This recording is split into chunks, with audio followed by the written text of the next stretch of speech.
Dak tal-ġimgħa kien jum ta' taqtigħ il-qalb għall-missier li ilu aktar minn sena l-ħabs għax il-qorti sabitu ħati li abbuża minn bintu. Issa bintu qiegħda tgħid li kienet qalet hekk għax ġalita omma u fl-aħħar sigħat issok tal-isforz biex ir-raġel jinħeles.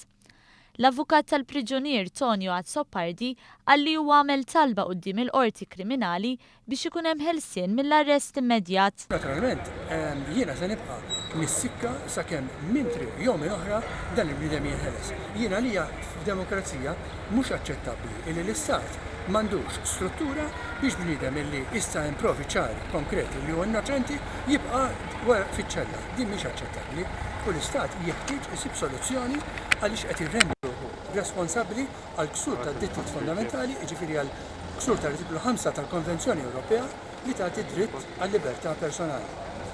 Meta tkellem ma' One News stqar li hemm ħafna passi oħrajn li jridu jitwettqu qabel ma jaslu lejn il-qorti għad-drittijiet tal-bniedem fi Strasburgu, fosthom li jaraw fejn ser wasluhom l-appell kostituzzjonali quddiem 3 imħallfin.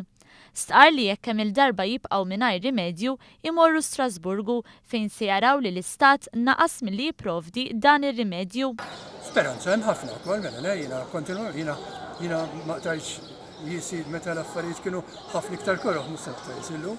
Nibqgħu għaddejjin sakemm dan ir-raġel jinħeles. Jiena konvint mill-innoċenza tiegħu, dejjem kont qatt ma waqaft, kien dan li spinġini biex jiena nagħmel talba biex tinfetaħ inkjesta, it-talba ntlaqat, l-inkjesta saret, tagħti r-riżultat li tat, jinqos l-aħħar imbuttatura u nagħmluha u nġibuha. L-appell quddiem il-qorti li tressa il-ġimgħa filgħodu tressa quddiem l-Imħallef Quintano. Huwa stjena milli jisma' l-appell li daħal filgħodu għaliex kienu li sena ilu sema l-każ fil-qorti tal-appell.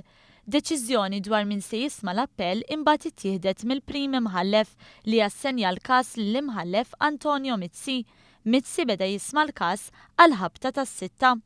Għal darb'oħra talba ma ntlaqetx hekk kif kien deċiż li l-Qorti Kriminali ma tistax tħassar deċiżjoni fi stadju ta' appell tal-istess Qorti Kriminali.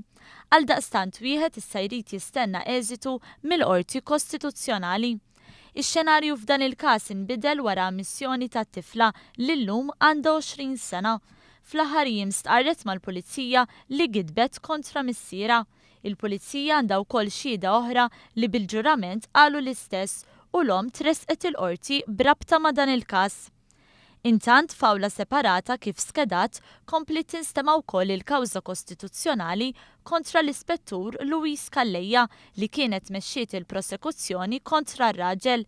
Fil-każ tal-kawża kostituzzjonali l-Imħallef Mikallef qal li se jiddeċiedi dwar dan il-każ il-ġimgħa d-dieħla.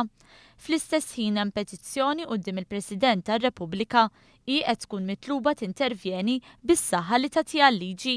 Jirriżulta li fl-aħħar sigħat il-President tar-Repubblika kienet qiegħda tikkonsulta ma' diversi istituzzjonijiet dwar dan il-każ.